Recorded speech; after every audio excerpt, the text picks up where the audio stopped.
BJP मतलब बड़का झुट्ठा party, खाली बदनाम करने की कोशिश में लगी रहती है। थोड़ा समय दीजिए, काम करके दिखाएंगे बिहार में, ये दावा कर रहे हैं। देखो ये सब, देखिए ये सब भाषा तो हम नहीं बोल सकते। इनके पिताजी भी ऐसे ही जुमले बोलते थे, वो स्तर हम लोग का नहीं है। इनका भी यही धंधा हो गया।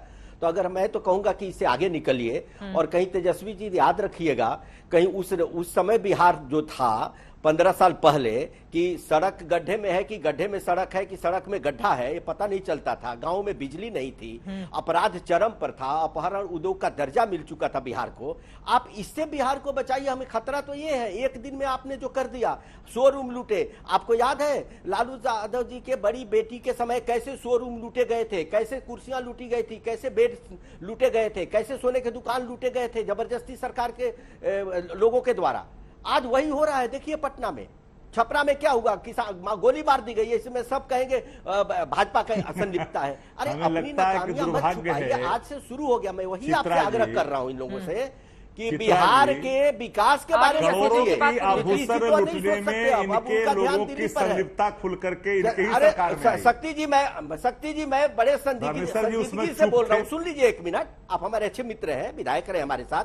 संजीदगी से बोल रहा हूं, नीतीश जी को चिंता नहीं है, वो सही बात है, वो उनकी नजर दिल्ली पर रहेगी, मिलना कुछ नहीं है। बदनाम आप होंगे, जो भी कुकर्म होगा बदनाम आप होंगे, वो सब आपके मत्थे मरा जाएगा, ये ध्यान रखिएगा। और आगे मैं ये भी बता देता हूं, अरे रामेश्वर चौरसिया जी, बीजेपी भी तो आरजेडी को ही घेर रही है, वो कहां घेर रही है नीतीश कुमार को?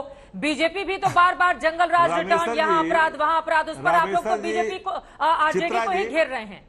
ये बात तो देश के सामने है। चित्रा जी, नीतीश जी को क्या घेरना है? एक मिनट, नीतीश जी तो अपने पार्टी का विसर्जन कर दीजिए राजद में। नीतीश जी को मालूम है कि उनके पास पार्टी का कोई अस्तित्व नहीं रहने वाला है। विसर्जन हो गया शक्ति यादव जी, नीतीश जी की पार्टी का। कोशिश की जदयू को, लेकिन जदयू विसर्जन हो गया शक्ति यादव जी के साथ। चलिए ठीक है, अब थोड़ा चर्चा में आगे बढ़ते हुए अजय उपाध्याय जी आपको मैं लेकर आऊंगी, और उसके बाद ठीक है अब बाकी मेहमानों से भी जल्दी टिप्पणी ले ले। एलजेपी से भी हमारे साथ जुड़े हुए हैं और बाकी नेता भी हमारे साथ। सत्यप्रकाश मिश्रा जी हमारे साथ दिखाई दे रहे हैं जेडीयू से, सीधे उन्हीं का रुख कर लेते हुए। मिश्रा जी, अब तो रामेश्वर चौरसिया कह रहे हैं कि विसर्जन ही कर दिया है आरजेडी के भीतर जेडीयू को ले जाकर नीतीश कुमार ने। क्या होगी इस पर आपकी टिप्पणी? और महत्वाकांक्षा उनकी जाग गई है नीतीश कुमार की, 2024 पर नजर है, वो भी तब जब आपकी 43 विधानसभा की सीटें हैं बिहार में। आपको लग रहा है कि विपक्षी साझा उम्मीदवार बन जाएंगे 24 के लिए नीतीश कुमार? देखिए चित्रा त्रिपाठी जी, जो चौरसिया जी कह रहे हैं उस पर मैं सिर्फ एक टिप्पणी ये करना चाहूंगा कि बिहार में जो सुशासन है पहले तो वो कायम रहेगा। दूसरा, जो ये 7 पार्टियों का एक महान गठबंधन बना है जिसको महागठबंधन कह रहे हैं, उस पे जो ऐतिहासिक हस्ताक्षर हुआ है नीतीश कुमार जी की मूल्यों का, वो मूल्य 2024 तक आपको देश की राजनीति में परिलक्षित होता हुआ दिखेगा। देश की हालात ये है कि महंगाई चरम सीमा पर है।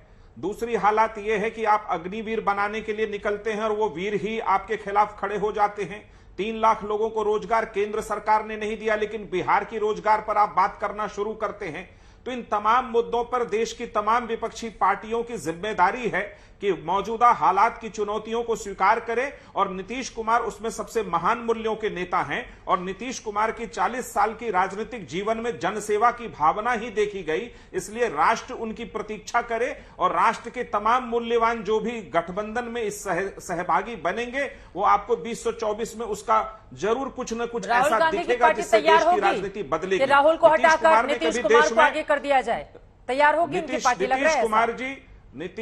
नीतीश कुमार जी ने, जहां तक प्रधानमंत्री शब्द का सवाल है, नीतीश कुमार जी ने उसके दावेदारी को जरूर नहीं रखा है, लेकिन ऐसा कोई गुण नहीं है जो प्रधानमंत्री बनने के लिए हो, वो नीतीश कुमार जी में नहीं है। 40 साल की सुचितापूर्ण राजनीति में एक बेदाग चेहरा भारत में नीतीश कुमार हैं। सांप्रदायिक सद्भाव का चेहरा नीतीश कुमार हैं। 2013 में भी तो महत्वाकांक्षा जागी थी, 14 में क्या हुआ सत्यप्रकाश मिश्रा जी? 11.3 14 की स्थितियां भिन्न थी, और आज हम 2022 में बात कर रहे हैं। आप इस बात को समझिए चित्रा जी कि देश जिस हालात में गुजर रहा है, जहां संवैधानिक संस्थाओं के विश्वसनीयता पे सवाल खड़ा हुआ है, जहां सरकारें और सत्ताधारी समाज विपक्ष को नेस्तनाबूद करने पे तुला है, उस चुनौती को माननीय नेता नीतीश कुमार ने स्वीकार किया है। ये अदम्य साहस की बात है। लोकतंत्र इससे सिंचित होगा, लोकतंत्र इससे मजबूत होगा। और एक बात हमेशा मैं सबको आश्वस्त करना चाहता हूं कि नीतीश कुमार उधर से ले लेना, ये साहस है क्या? विपक्ष ये की साहस है क्या? एकजुटता को सत्यप्रकाश जी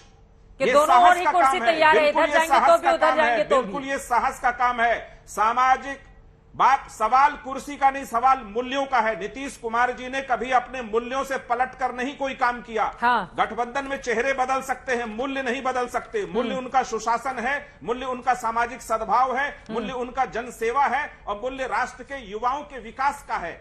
अगर राष्ट्र के युवाओं को रोजगार न मिले और घर घर महंगाई व्याप्त हो जाए, ऐसे और संवैधानिक जितनी संस्थाएं हैं उनके विश्वसनीयता पे सवाल खड़ा हो, और विपक्ष की पार्टियां जब एकजुट होंगी, तो आप समझिए 303 में सिर्फ 30-33 सीट कम कर दी जाए तो भारतीय जनता पार्टी वाली सरकार बननी तो रही। और उस सरकार का चेहरा कौन होगा ये अभी तो नहीं कहा जा सकता, लेकिन नीतीश कुमार जी में प्रधानमंत्री बनने के सभी गुण मौजूद हैं। देश में उनसे बेहतर प्रधानमंत्री शायद अभी दूसरा कोई चेहरा नहीं है। मैं इतना कहूंगा, सुशासन का राज देश में स्थापित हो, देश के लोगों का विश्वास सामाजिक और संवैधानिक संस्थाओं में बने, महंगाई दूर हो, इसका एक प्रयास है और विपक्ष की एकजुटता जरूर कायम होगी। लेकिन सवाल ये भी है ना कि उनकी जुबान पर कितना भरोसा किया जाए। ठीक है।